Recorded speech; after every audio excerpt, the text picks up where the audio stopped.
I'm here at the range today to meet up with Chuck and Chris, the Archer Only pro staff at Archery Only, kind of Wayne's hired guns, but really what he got him in the position for is their ambassadors. They're just great guys to talk to, down to earth, low key, straight shooters. And Chuck I've known for quite some time. And after knowing him, I found out I've known him almost all my adult life, because I've been a professional fly fisherman for well over 30 years as a fly tyer, as an instructor, a demonstrator, and when I worked the sports shows, I always saw this young guy in a wetsuit, 8 to 12 hours a day, freezing his rear end off in a pool in the middle of January. That's when we have the sports shows out here on the West Coast. Found out it was Chuck, and so I've known him forever. I used to look at that guy and go, he's either really passionate about his sport or a little bit nuts. And Chuck's a little bit both. So anyway, he and a few others ended up putting Hobie kayaks on the map in fishing. And Hobie loves them, we love them at Archery Only. The only difference between Chuck and I is Chuck is good at everything he does, and I have to work at some things like archery. So they're gonna set me up today, and we're gonna go down and meet him right now.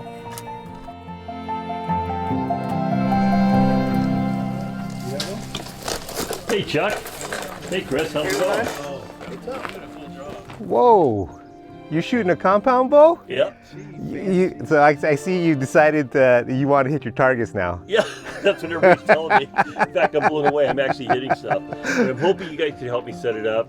Okay. It's basically all I got is my 20 in, and I'm hoping you guys can help me. And Okay. Chuck, I know our draw lengths are a little different, but I bet you can compensate to do that. Would you mind giving us Yeah, something for let me check that test out. drive?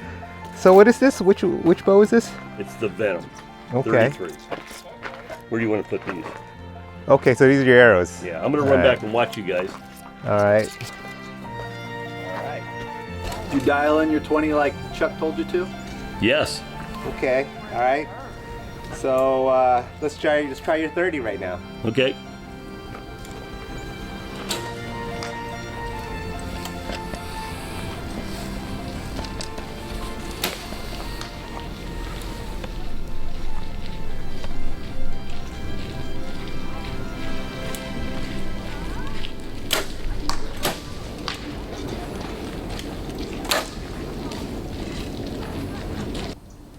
I would just start with the basics, Ryan.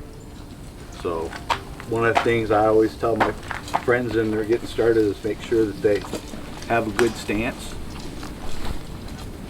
How you hold the bow matters. Choking the chicken, no bueno.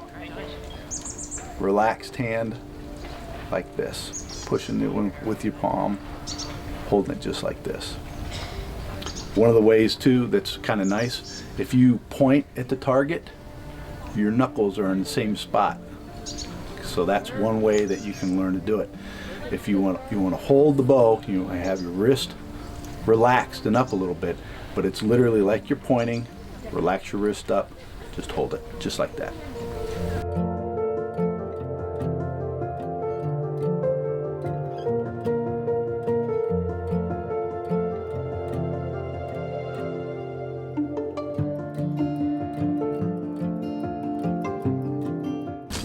How you're executing your shot matters. So one of the things that you want to do when you shoot the bow, Ron, is you want to be active throughout the whole shot process. You want to execute it with tension, pulling and pushing the bow at the same time. So when you do it, it's not you don't want to just shoot your bow and I'm gonna do a placid shot right here. You actually have to push and pull the bow at the same time, and the shot, looks a little bit better, feels a little bit better, is a lot more consistent when you do that. So when you execute your shot, keep tension on it, pushing the bow and pulling your hand when you execute.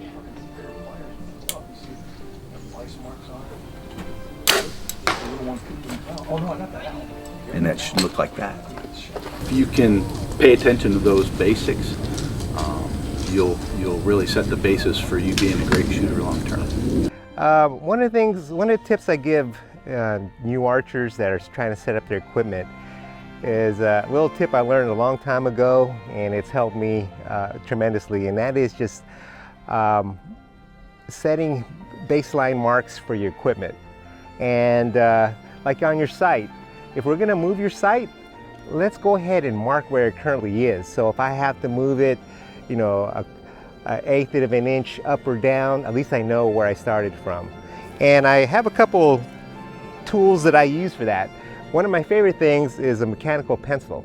So I'll go ahead and, since a lot of sites are black or anodized, it's easy enough to mark it. And I'll mark where your pins currently are, where your screws or your settings are, and then I'll go from there. And if you don't want to use a mechanical pencil, I like using a silver Sharpie or just a regular black Sharpie. And either of these things can be erased with rubbing alcohol.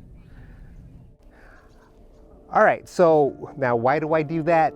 Because I've seen a lot of horror, I've heard a lot of horror stories, and I've encountered a few where you sit there to go to adjust and you only want to move it an eighth of an inch, you unloosen the screw, and all of a sudden the sight moves or falls apart or falls on the ground, right? So the best way to avoid that is just to know where you're starting off at. So if it does move more than you intended, you can just slide it right back up and go from there.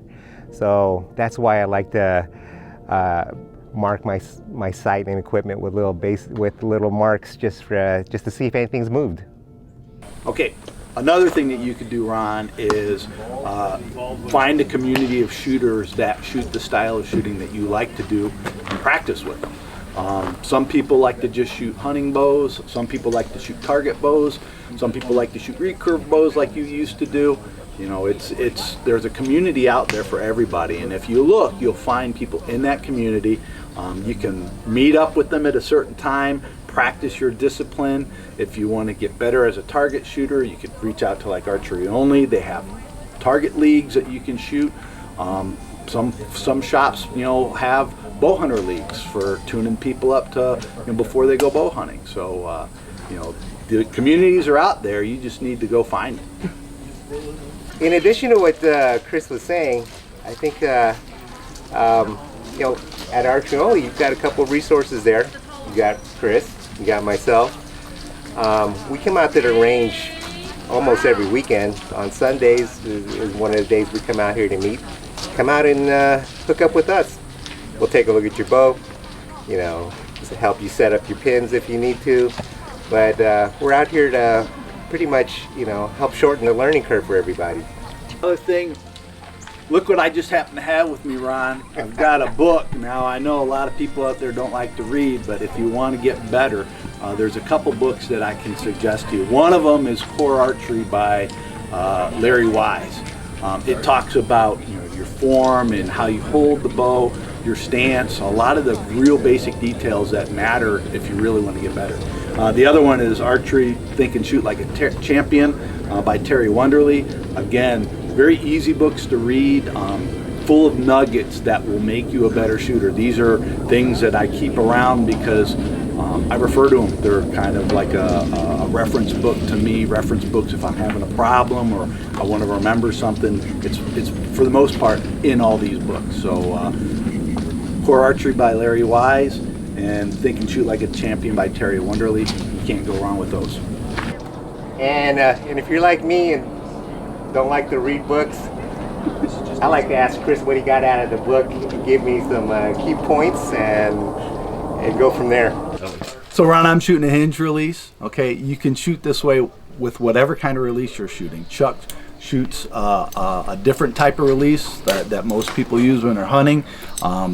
He shoots it the same way I do. You have to pull through your shot.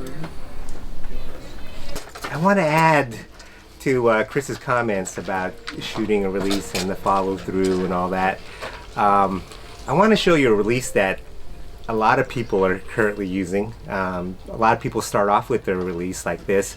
Basically, it's a trigger attached to a wrist strap, and they either have jaws or a little hook that hooks onto the D loop, and from there it's got a trigger. After you draw back and anchor, you sit there and you activate the trigger and have it set somewhat firm, not too sensitive, so where you can actually curl your finger around that release, and when you anchor, what activates the release is not you pulling on the trigger, but you pushing and pulling through your shot. And that'll make the shot go off, and it'll be way more consistent.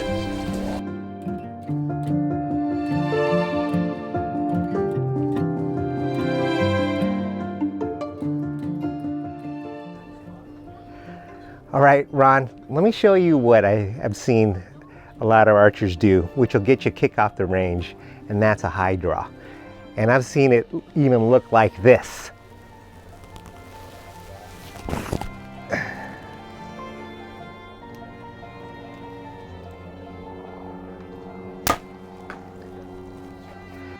Another reason why you don't want to do a Hydra, besides the possibility of launching an arrow into oblivion and possibly hitting somebody on the other side, is if you're a hunter, Hydras are a big no-no.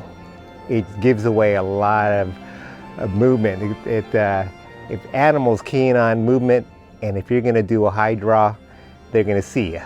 Now, when you sit there and do this, they're going to see that, and you won't even get a shot. Now, you kind of want to hide behind your bow, right? So if you draw nice and smooth and level, there's a good chance you won't even be spotted when you draw, especially if the animal's in front of you.